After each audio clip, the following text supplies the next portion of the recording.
Pilipinas, maaari na kayo makapo. Nagpupugay at nagpapasalamat po kami. And behalf po kay Pastor Apollo C. Kibuloy. Bagamat karamihan sa inyo, hindi nyo pa nakalaupang pala si Pastor, hindi nyo pa siya nakakasama, hindi nyo pa siya nakakausap ng personal, hindi nyo pa siya nakita ng personal. Siguro, karamihan narinig nyo si Pastor, nakita nyo si Pastor sa social media. Kasi alam naman natin sa mainstream media, lalo na talagang nilalabas na, hindi na natin sabihin. Pero karamihan ang narinig nyo may kaso si Pastor, rapist si Pastor, human trafficker si Pastor, meron lang si Pastor. Mga kababayan, lahat ng mga naririnig at nakikita natin sa social media, sino ba sila? Nakasama pa nila si Pastor? Nakasama pa nila si Pastor? Nakita pa nila si Pastor? Nakausap pa nila si Pastor? Nabuhay pa sila kasama ni Pastor? Hindi! Pero kami, naninindigan kami sa katotohanan. Kilala namin kung sino si Pastor Apollo C. Kibuloy. Kaya mga kababayan, nandito kami tumatayo. Kung anong klaseng leader si Pastor for 40 years. Si Pastor tinawag bilang alagad ng Diyos. Pinaglingkuran niya ang kanyang tupa, ang kongregasyon ng Kingdom of Jesus Christ mula noong 1980s. Nung mag-umpisa ang ministry, narinig na natin sa maraming kwento, 15 lang yung members. 15. At nasa maliit na chapel lang ang Kingdom, ang Jesus Christ ministry. Yun din ang panahon na nagkakilala si Pastor at si Tatay Digong. Hindi pa sila kilala, hindi pa Vice Mayor si Tatay Digong that time. Kauumpisa lang ng dalawang ministry nila o paglilingkod. Hanggang tumakbo si Mayor at si PRRD as Vice Mayor, sinuportahan siya ng Kingdom. Tumakbo bilang Mayor ng Davao City, tumakbo ng Congressman, at tumakbo bilang Presidente.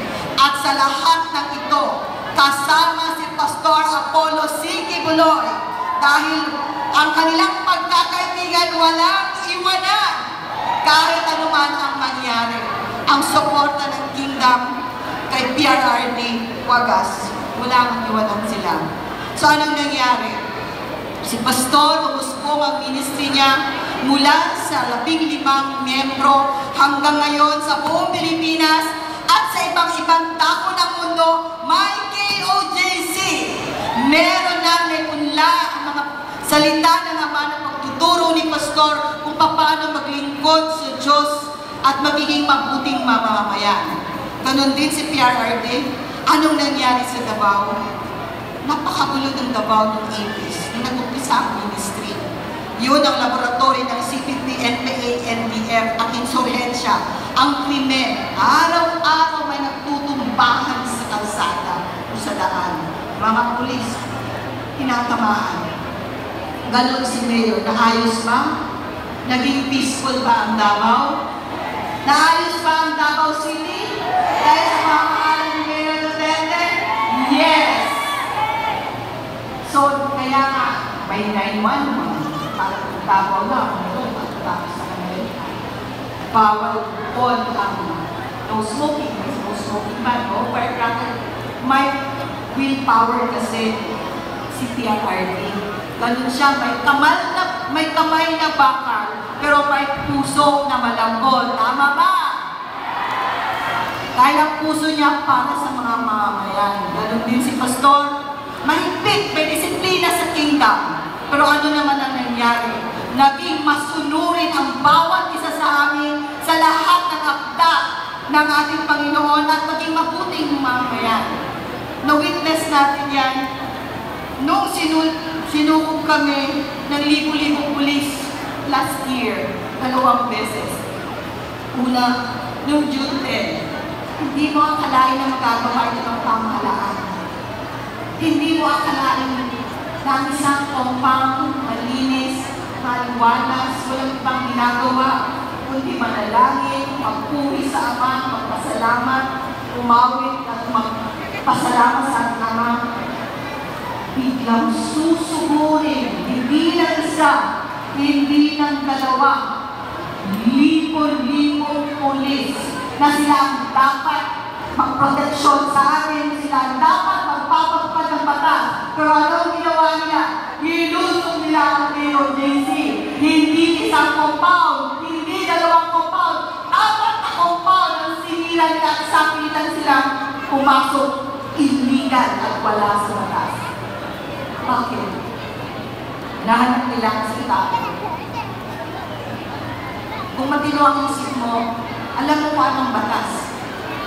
Meron pang search warrant or meron pang warrant of arrest. Isa lang dapat, kung may search warrant kayo sa kanila at dapat nakapimpon kung saan. Pero ito, dapat na compound.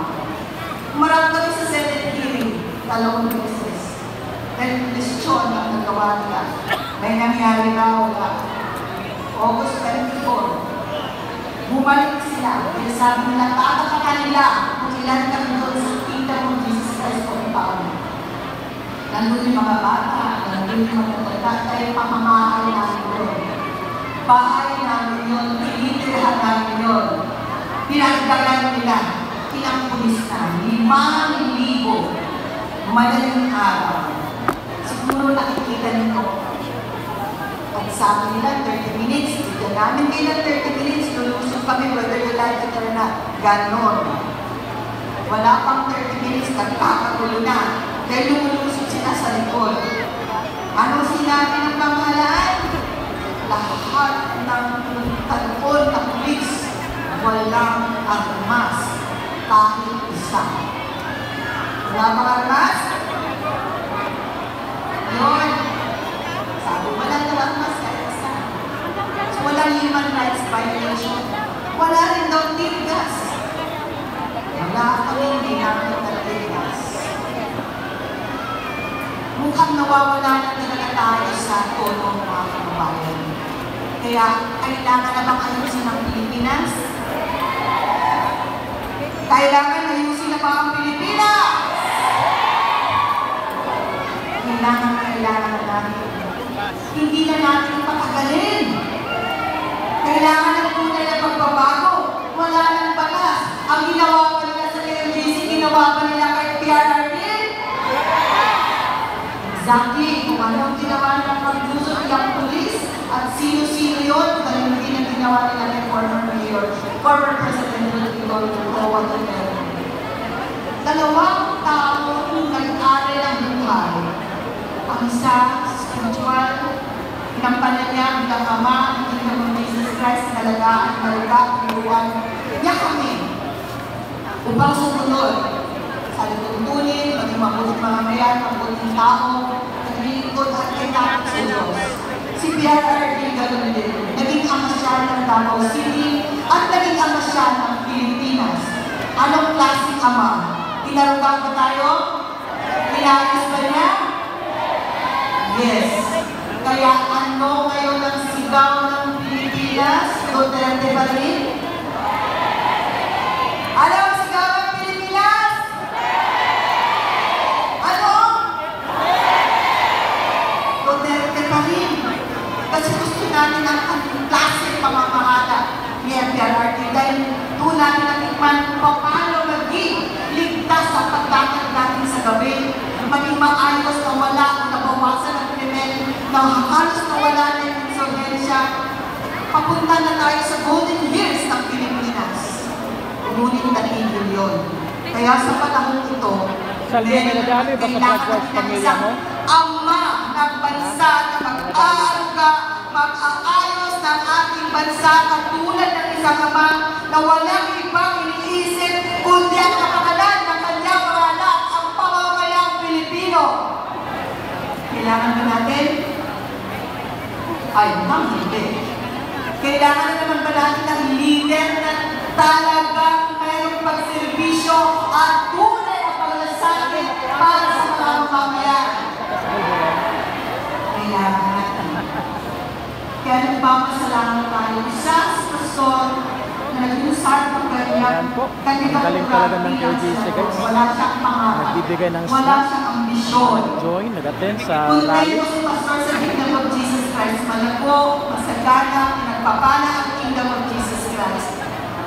Pero bakit pumasok si Pastor? Yun nga, dahil sa circumstansya, ginigipit, patuloy na ginigipit, at walang justisya. Kaya tumakbo si Pastor para hindi na mangyari sa iba pang Pilipino ang nangyari sa KOJC, upang meron tayong masandalan, meron tayong sandigan, meron tayong kakampi. Hindi siya politiko, pero leader ng bansa na mag-aangat muli sa ating bansang Pilipinas. Bakit? Ano ang sabi ni Pastor? Ano ang magbibigay ko sa inyo? Ano ang magagarantiya ko sa inyo? Hindi si Pastor luluhod, hindi si Pastor titiklop, hindi siya titiklop sa pera, hindi nyo mabibili ang paninindigan ni Pastor Apollo Kibuloy, hindi nyo siya matatakot, maninindigan siya kahit ang buhay niya, ialay niya. Yun ang tinuro niya sa bawat isa sa amin. Kaya nakita niyo yung seeds, hindi kami takot dahil alam namin ang katotohanan. Alam namin na sa katarungan kami. Kaya ang boto para kay Pastor ay boto para sa hustisya. Kailangan natin ng hustisya. Ang boto para kay Pastor ay boto para sa mga inaapi, para sa mga nahihirapan, para sa mga walang boses. Bakit nahihirapan ang Pilipinas? Mahal ng bigas, walang bilihin, bumalik na naman ang krimen. Wala kasi yung namamahala. Walang pamahalaan. Basic yan, sabi ng Pastor. Kaya, pahintulutan natin at ipagkaloob ng ating Diyos sa langit na makaupo si Pastor sa Senado. Ang una niyang isusulong na magiging batas at ipapatupad